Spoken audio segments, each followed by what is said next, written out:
Friends, welcome to लक्ष्य law academy. Friends, आज की इस वीडियो में मैं आपके साथ डिस्कस करने वाली हूँ important rules of important orders of CPC. CPC के जो भी इम्पॉर्टेंट ऑर्डर्स हैं उनमें से जो भी इम्पॉर्टेंट रूल्स जो एग्जाम पॉइंट ऑफ व्यू से हैं वो मैं आपको बताने वाली हूँ।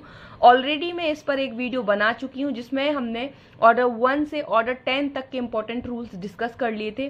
तो आज इस वीडियो को, इस सीरीज को कंटिन्यू करते हुए हम ऑर्डर 11 से ऑर्डर 20 तक के इम्पोर्टेंट रूल्स देखेंगे जो एग्जाम पॉइंट ऑफ व्यू से बहुत ही ज्यादा इंपॉर्टेंट है। जैसा कि आपको पता है, बिहार सिविल जज, एमपी सिविल जज एंड छत्तीसगढ़ सिविल जज के एग्जाम्स डेट जो है पोस्टपोन हो चुकी हैं, लेकिन कंटिन्यू जो है एग्जाम्स होने वाले हैं।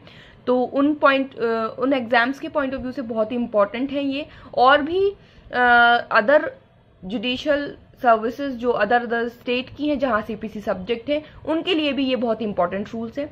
ये सारे रूल्स जो हैं ये मैंने काफी एनालिसिस करने के बाद ओल्ड पेपर्स को निकाले हैं। तो ये जो रूल्स मैं आपको इस वीडियो में बताने वाली हूँ, इनको आप बिल्कुल भी ना स्किप करें। तो इसके बाहर आपके जो है क्वेश्चंस शायद नहीं जाएंगे, जितना मेरा अनुभव कहता है। यदि आपने ये रूल्स पढ़ लिए तो आपको और एक्स्ट्रा एफर्ट्स लगाने की जरूरत नहीं है, आपका बहुत वर्डन कम हो जाएगा। सीपीसी बहुत वास्ट है, बहुत सारे रूल्स हैं ऑर्डर्स में, आप सारे रूल्स याद नहीं रख सकते। तो लेकिन जो इंपॉर्टेंट रूल्स हैं जो एग्जाम्स में रिपीटेड पूछे जाते हैं, अदर स्टेट्स में पूछे जाते हैं, अगर आप उन पर फोकस कर लें तो आपका एग्जाम निकलने की संभावना बढ़ जाती है। तो चलिए स्टार्ट करते हैं हम ऑर्डर 11 से ऑर्डर 20 तक के इंपॉर्टेंट रूल्स। आप लोग अपने लिसनिंग एंड लर्निंग मोड पर आ जाइए, बैरेक्ट उठा लीजिए, अपनी पेन पेंसिल उठा लीजिए एंड इंपॉर्टेंट रूल्स टिक करना स्टार्ट कीजिए मेरे साथ।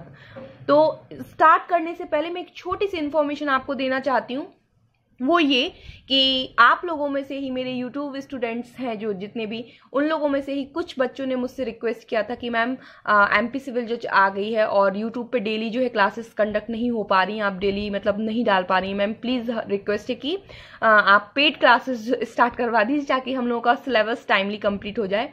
इसलिए उन स्टूडेंट्स की रिक्वेस्ट पर मैंने पेड क्लासेस स्टार्ट की हैं।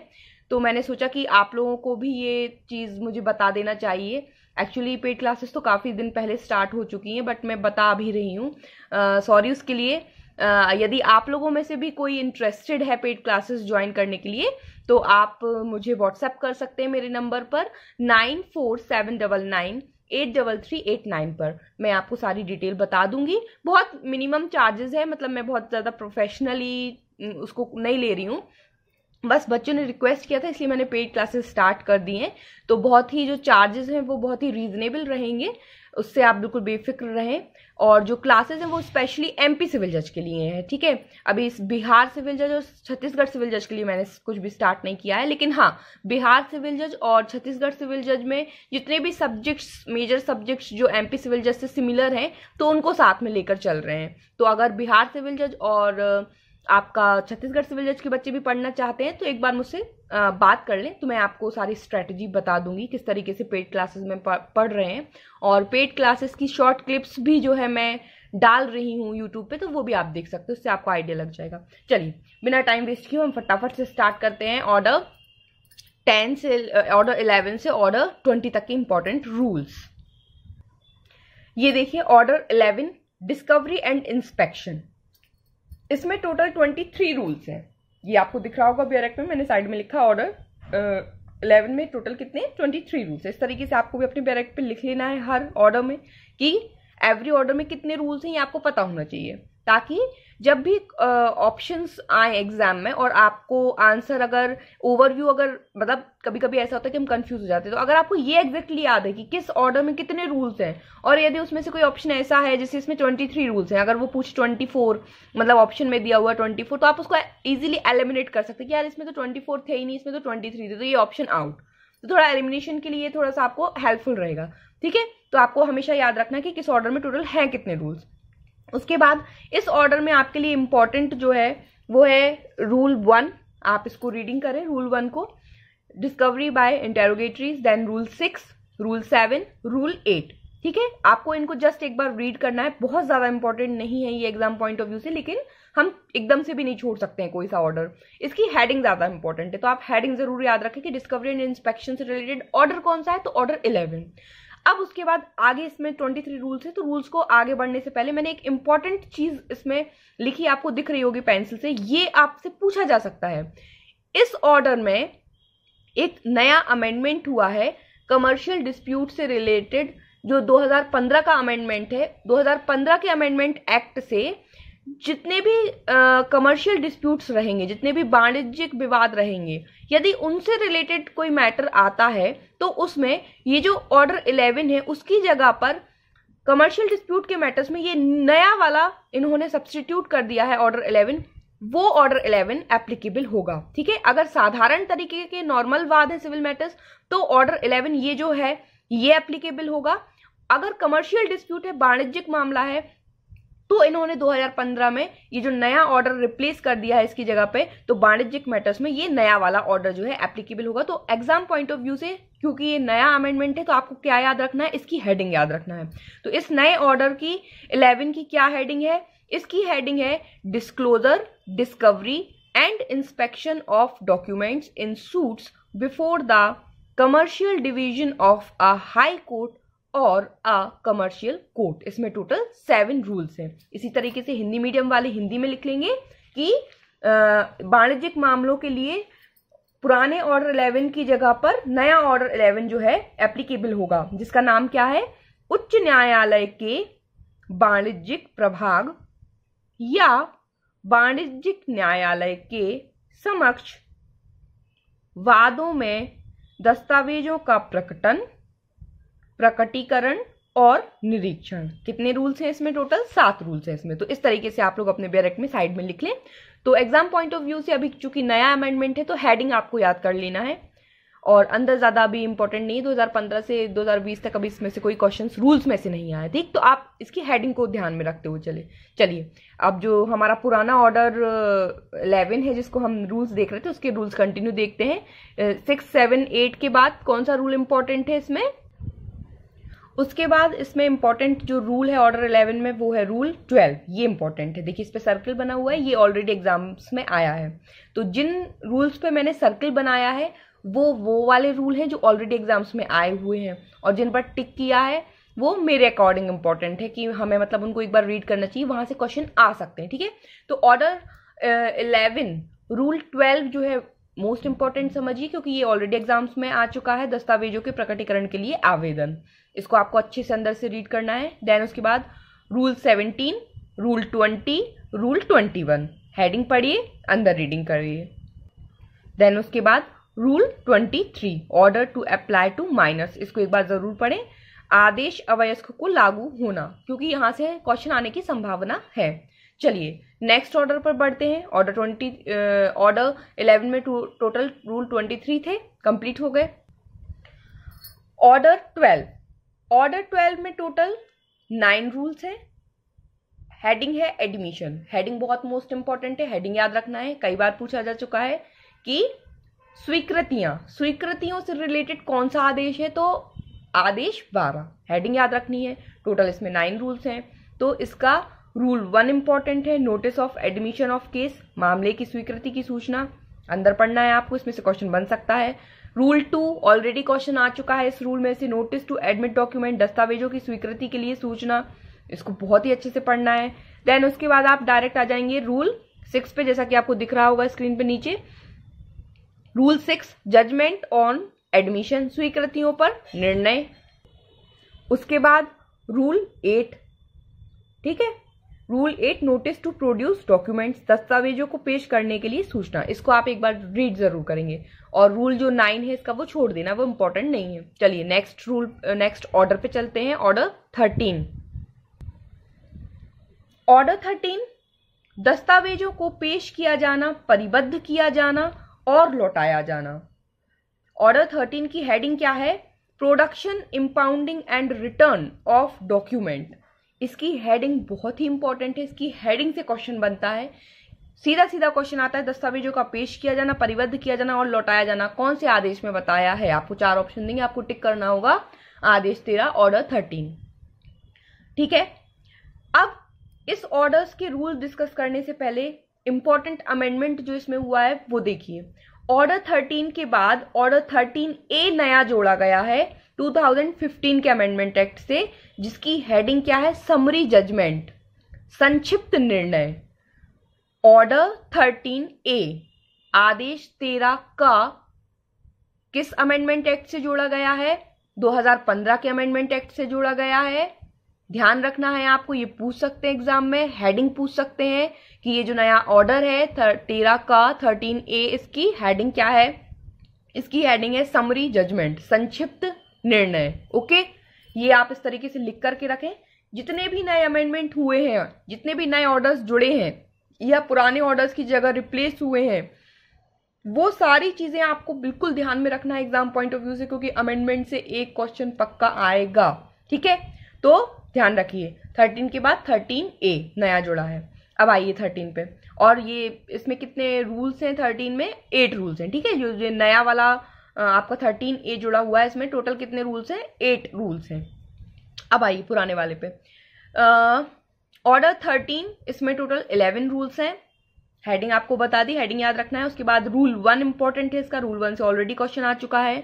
Original documents to be produced at or before the settlement of issues, मूल दस्तावेजों का विवादकों के स्थिरीकरण के समय या उसके पूर्व पेश किया जाना। इसको आपको अंदर से अच्छे से पढ़ना है, इसमें से ऑब्जेक्टिव बनते हैं। उसके बाद रूल 3 आप देख लेंगे एक बात, विसंगत या अग्राह्य दस्तावेजों का नामंजूर किया जाना, रिजेक्शन ऑफ इररिलेवेंट और इनएडमिसिबल डॉक्यूमेंट। यहां से आपको हेडिंग से क्वेश्चन बन सकता है, तो आपको हेडिंग याद रखना है। वो पूछ लेंगे कि रिजेक्शन ऑफ इररिलेवेंट और इनएडमिसिबल डॉक्यूमेंट्स का प्रावधान कहां दिया गया है, तो आपको टिक करना होगा order 13 rule 3, order 14 rule 3, order 16 rule 3। तो आप क्या टिक करेंगे, ऑर्डर 13 रूल 3 बात करता है रिजेक्शन और इररिलेवेंट और इनएडमिसिबल डॉक्यूमेंट। इस तरीके से आपको हेडिंग याद रख लेना है, एक बार आप अंदर से भी रीडिंग कर लेंगे। आगे बढ़ते हैं। इसके बाद इस ऑर्डर में आप एक बार रूल 8 और रूल 9 को रीड कर लें। जैसे रूल 8 में बताया गया है, कोर्ट में order any document to be impound, न्यायालय किसी दस्तावेज के परिबद्ध किए जाने का आदेश दे सकेगा। फिर रिटर्न ऑफ एडमिटेड डॉक्यूमेंट, तो इसकी हेडिंग पढ़ने से ही इंपॉर्टेंट लग रही है, पूछ सकते हैं, सीधा पूछ सकते हैं कि ग्रहित दस्तावेजों का लौटाया जाना किस आदेश, किस रूल में बताया गया है, तो ऑर्डर 13 रूल 9। ठीक है, एक बार अंदर भी रीडिंग कर लेंगे कि किस आधार पे जो है ये रिटर्न होगा।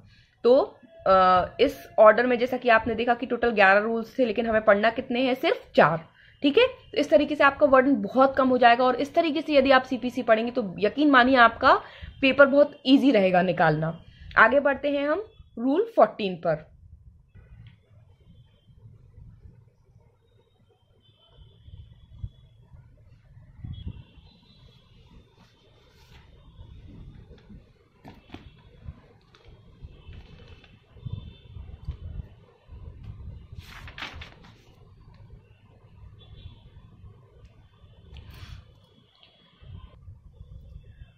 Order 15, disposal of suit at first hearing, प्रथम सुनवाई में बात का निपटारा। इसकी हेडिंग इंपॉर्टेंट है, इसकी हेडिंग से क्वेश्चन बनता है। ओके, तो इसकी हेडिंग आपको याद रखनी है। प्रथम सुनवाई में बात का निपटारा कौन से आदेश में दिया है, आदेश 15। इसके रूल्स में से अभी तक कोई भी क्वेश्चन नहीं आया है, तो आप चाहें तो ये छोड़ सकते हैं, सिर्फ हेडिंग पढ़िए और छोड़ दीजिए। उसके बाद इंपॉर्टेंट क्या है, रूल 15 के बाद अगेन नया ऑर्डर जोड़ा गया है 15A। कौन से अमेंडमेंट से, अगेन सेम अमेंडमेंट, 2015 के अमेंडमेंट एक्ट से आदेश 15 के बाद नया आदेश 15 का 15A जोड़ा गया है, जिसका क्या नाम है, केस मैनेजमेंट हियरिंग, मामला प्रबंधन सुनवाई। देखिए मैंने लिख कर रखा है केस मैनेजमेंट हियरिंग, मामला प्रबंधन सुनवाई। इसमें टोटल 8 रूल्स है, तो इसकी भी आप क्या करेंगे, हेडिंग याद रख लेंगे बस। और क्या याद रखेंगे कि ये नया जोड़ा गया है, कौन सा अमेंडमेंट एक्ट से जोड़ा गया है, 2015 के अमेंडमेंट एक्ट से जोड़ा गया है। इस तरीके से आप याद रखेंगे इसको। फिर उसके बाद नेक्स्ट हमारा जो ऑर्डर है उसको देखते हैं हम। ऑर्डर 16, साक्ष्यों को समन करना और उनकी हाजिरी, summoning and attendance of witnesses. तो इसमें टोटल 21 रूल्स है, इसकी भी हेडिंग इंपॉर्टेंट है। हेडिंग याद रखना है कि summoning and attendance of witness कहां बताया गया है, ऑर्डर 16 में। हेडिंग से क्वेश्चंस पूछा जा चुका है, तो इसका रूल 1 देख लेंगे, list of witnesses and summons to witnesses, साक्षियों की सूची और साक्षियों को समन, क्या प्रावधान है, किस तरीके से प्रोसीजर होगा, ये एक बार आपको रीड करना है। फिर उसके बाद order 16 rule 2, expenses of witness to be paid into court on applying for summons. समन के लिए आवेदन करने पर साक्षी के व्यय न्यायालय में जमा कर दिए जाएंगे। तो विशेषज्ञ व्ययों का मापमान और व्ययों का साक्षियों को सीधे संदाय किया जाना। इसमें 3 पॉइंट्स में ये रूल दिया गया है, तो ये तीनों पॉइंट आपको एक बार पढ़ने, यहाँ से क्वेश्चन आने की संभावना है। उसके बाद डायरेक्ट आप आ जाएंगे रूल 5 पर, time, place and purpose of attendance to be specified in summon. हाजिरी के समय, स्थान और प्रयोजन का समन में विनिर्दिष्ट किया जाना। पूछ लेंगे कौन से प्रावधान में बताया गया, तो आप बता देंगे ऑर्डर 16 रूल 5 में, इस तरीके से। देन उसके बाद आप देख लेंगे rule 6, summon to produce document, दस्तावेज का पेश किया जाना। सिर्फ हेडिंग पढ़ लीजिए, अंदर पढ़ने की जरूरत नहीं है। अगर पूछ लें कि दस्तावेज का पेश किया जाना कौन से आदेश में बताया है, तो आपको ध्यान रखना है, ठीक है, कि आदेश कौन सा है और रूल कौन सा है। तो ऑर्डर 16 रूल 6। देन उसके बाद 8, समन हाउ सर्व्ड, समन की तामील कैसे की जाएगी, इसका प्रोसीजर एक बार आपको अंदर से रीड करना है। उसके बाद 9, 10, 11 ये छोड़ देना, स्किप कर देना, ये इंपॉर्टेंट नहीं एग्जाम पॉइंट ऑफ व्यू से। आगे बढ़ते हैं। उसके बाद rule 13, mode of attachment, order 6 rule 13 में बताया है कुर्की करने के ढंग, हेडिंग देख लेंगे। उसके बाद rule 19, no witness to be order to attend in person unless resident within certain limits, जब तक कि कोई साक्षी किन्हीं निश्चित सीमाओं के भीतर का निवासी ना हो, वह स्वयं हाजिर होने के लिए आदेश नहीं किया जाएगा।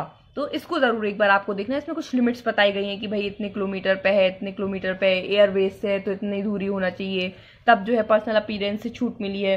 तो इसको आपको एक बार रीड करना है। और इससे रिलेटेड प्रावधान एक सेक्शन में भी है, तो आप वो मुझे कॉमेंट करके बताएंगे कि कौन सी सेक्शन है इससे रिलेटेड। नहीं पता है तो आप ढूंढिए सीपीसी में और मुझे कॉमेंट करके बताइए, ठीक है।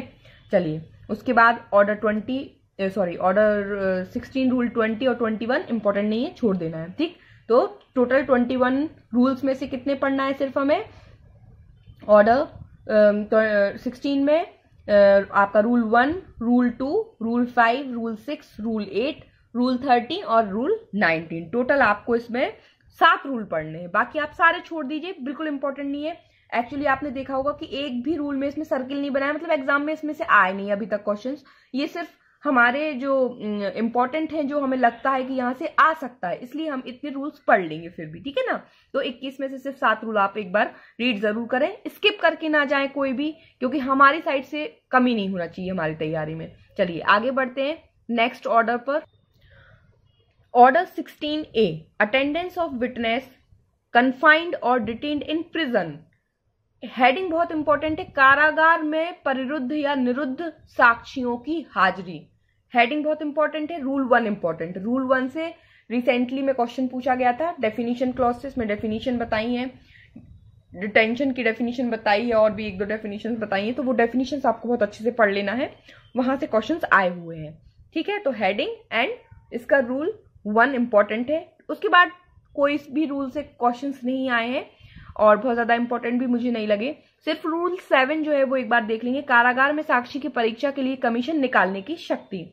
तो ये चूंकि कमीशन से रिलेटेड है, इसलिए इससे रिलेटेड प्रावधान पूछ लेते हैं कभी कभी, तो आपको ये जो है रूल 7 इसका एक बार रीड कर लेना है। आगे बढ़ते हैं। रूल 17 एडजर्नमेंट, स्थगन।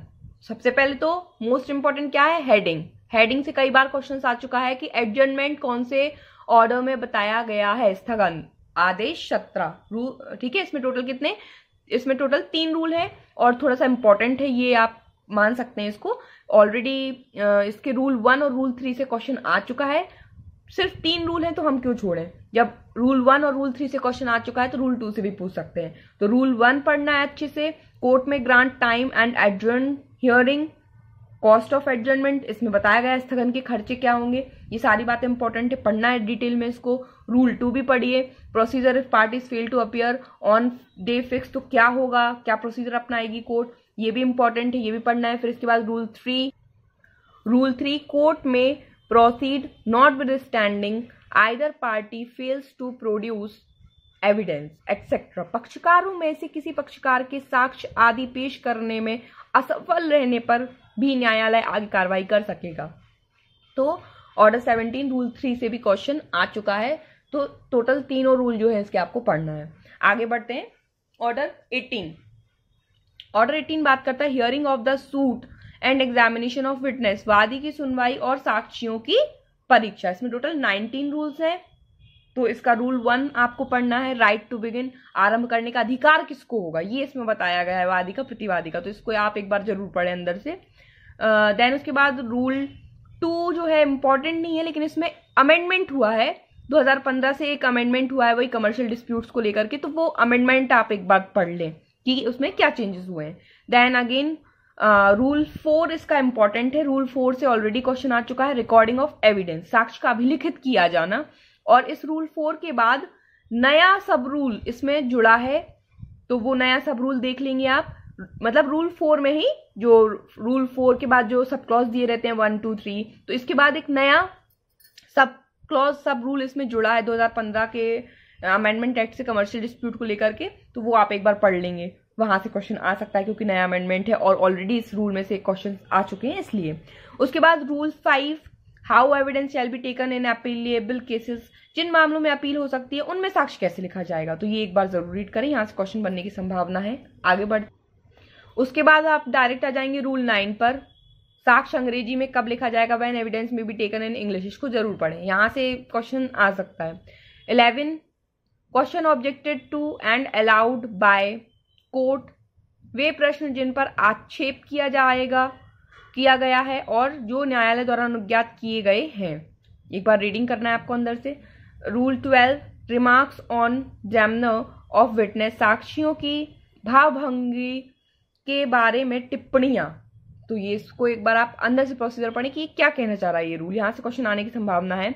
उसके बाद rule 16 power to deal with evidence taken before another जज, किसी अन्य न्यायाधीश के सामने लिए गए साक्ष्य का उपयोग करने की शक्ति, सॉरी मैंने रूल 15 पढ़ दिया।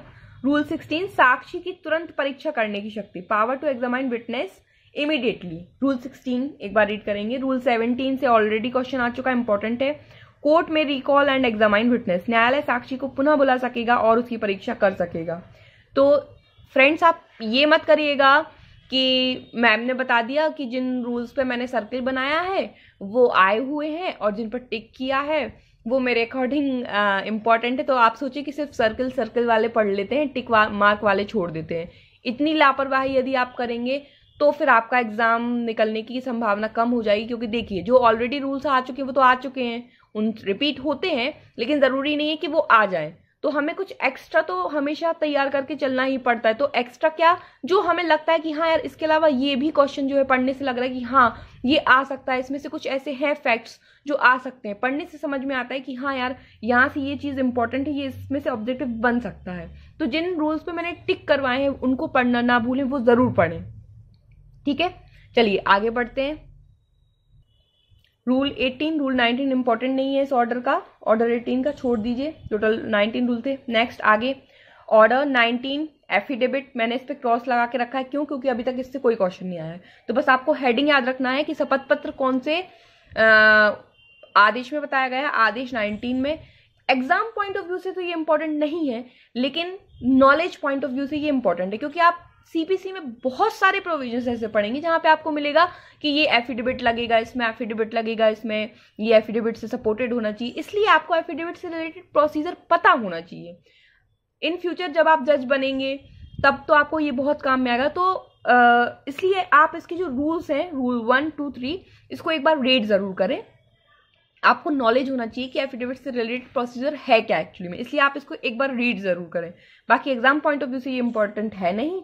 उसके बाद इस ऑर्डर में, ऑर्डर 19 में वैसे 3 रूल हैं, लेकिन 2015 के अमेंडमेंट एक्ट से इसमें नए रूल्स जोड़ दिए गए हैं। ये देखिए यहाँ पर मैंने लिख कर रखा है, new rule inserted by 2015 amendment act. तो 2015 के अमेंडमेंट एक्ट से इसमें आगे और रूल जोड़ दिए गए हैं, तो उनको आप एक बार रीड जरूर कर लें। आगे बढ़ते हैं। Order 20 most important order. आज के इस वीडियो में अगर सबसे इंपॉर्टेंट ऑर्डर कोई है तो वो है ऑर्डर 20, जजमेंट एंड डिक्री, निर्णय और डिक्री।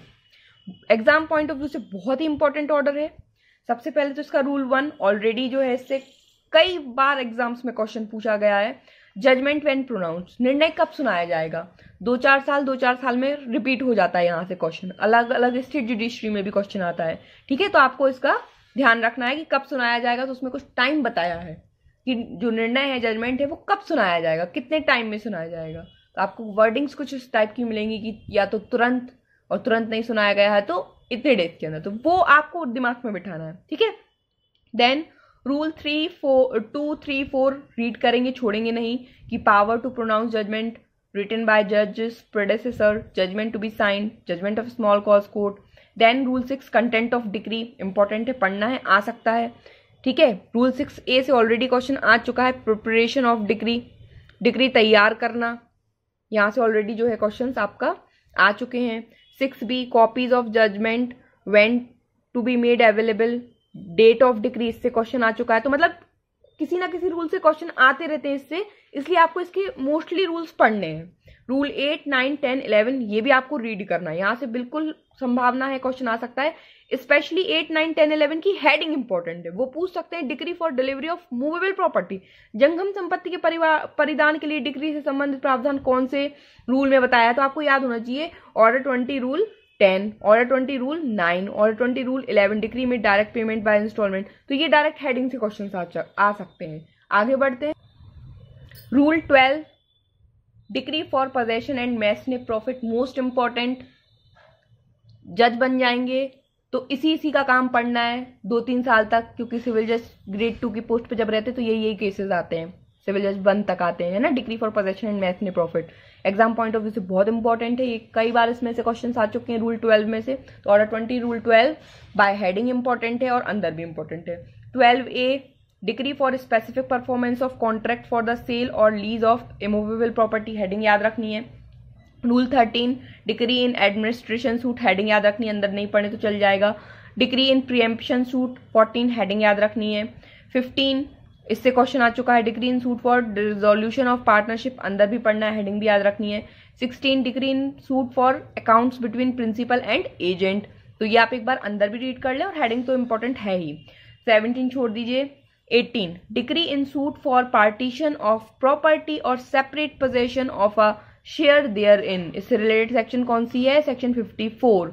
इसमें ये बताया गया है कि जब भी कोई ऐसी प्रॉपर्टी होती है जिस पर रेवेन्यू दिया जाता है और उस प्रॉपर्टी का पार्टीशन या सेपरेट पोजेशन कराना होता है, तो वहां पे कलेक्टर या कोई कलेक्टर का सबऑर्डिनेट ऑफिसर जो होता है वो करवाता है, ये सेक्शन 54 में बताया गया है। तो यहीं पे आपको कोरिलेट करके चलना है। जब भी कोई भी प्रोविजन पढ़े सीपीसी में और आपने सेक्शन पढ़ी है और आपको याद आए कि ये प्रोविजन मैंने सेक्शन में भी कहीं पढ़ा है, तुरंत उसको वहां पर देखें कि कौन से सेक्शन में पढ़ा और उसको तुरंत वहां पे ऐड कर लें रूल के साथ। इस तरीके से कोरिलेट करते हुए आप जब पढ़ेंगे, प्रिलिमिनरी पढ़ना है भी, अब प्रिलिमिनरी में भी अगर इस तरीके से पढ़ेंगे तो ये आपको आगे मेंस में बहुत हेल्पफुल रहेगा। क्या है, आपके दिमाग में ऑलरेडी ये चीजें सेटेड रहेंगी कि हाँ यार, ये प्रोविजन सेक्शन 54 में भी पढ़ा था और ये ऑर्डर 20 रूल 18 में भी पढ़ा है। तो अब जब भी कभी अगर उन्होंने बताया, आपको क्वेश्चन आ गया मेंस में कि भाई पार्टीशन और सेपरेट पोजेशन के लिए जब डिक्री पारित करना है, इससे संबंधित प्रावधानों का उल्लेख कीजिए, तो आप एक फॉर्मेट तैयार कर सकते हैं कि हाँ भाई, जो मेन प्रोविजन है, मेन प्रावधान है, वो सेक्शन 54 में बताया गया है, ये बताया गया है, फिर ऑर्डर 20 रूल 18 में ये बताया गया है, फिर कोई इंपॉर्टेंट केस लॉ है तो आप वो मेंशन कर देंगे, और भी जो इंपॉर्टेंट इंग्रेडिएंट्स वो मेंशन कर देंगे, तो आपका आंसर बहुत ही इफेक्टिव लगेगा। ओके, इस तरीके से आपको जितने भी रूल्स पढ़ने हैं वो हमेशा सेक्शन से कोरिलेट करके पढ़ने हैं। ठीक, देन उसके बाद इसका जो रूल 19 है वो आप एक बार रीड कर लें, मेरे अकॉर्डिंग तो रीड कर लें। और देन उसके बाद 20 copies, certified copies of judgment and decree to be furnished, निर्णय और डिक्री की प्रमाणित प्रतियों का दिया जाना। इसकी हेडिंग इंपॉर्टेंट है ना, कि कौन से रूल में बताया है, तो ऑर्डर 20 रूल 20 में बताया गया है। तो ये है आज का हमारा वीडियो। अब नेक्स्ट जो वीडियो मैं लाऊंगी उसमें मैं ऑर्डर, ये नीचे आपको दिख रहा है 20A, तो मैं अगेन 10 ऑर्डर्स जो है कंप्लीट कर दूंगी। तो 20 से 30 तक का नेक्स्ट वीडियो में जो लाऊंगी तो उसमें ऑर्डर 20 से ऑर्डर 30 तक कंप्लीट कराऊंगी। ठीक है, तो आई होप ऑर्डर 20 तक के इंपॉर्टेंट रूल्स मैंने आपको बता दिए, तो एटलीस्ट इतने तो आप पढ़कर रखिए। चलिए मिलते हैं नेक्स्ट वीडियो में, और यदि कोई भी पेड क्लासेस के लिए इंटरेस्टेड हो एमपी सिविल जज के लिए या बिहार सिविल जज और छत्तीसगढ़ सिविल जज के मेजर सब्जेक्ट्स जो एमपी में आते हैं, जो कॉमन सब्जेक्ट्स हैं उनके लिए, तो आप मुझसे बात कर सकते हैं। मैंने नंबर आपको शुरू में बता ही दिया है। चलिए, ऑल द वेरी बेस्ट सभी को। मिलते हैं नेक्स्ट वीडियो में। अपने घर पर रहिए, सुरक्षित रहिए। Bye bye.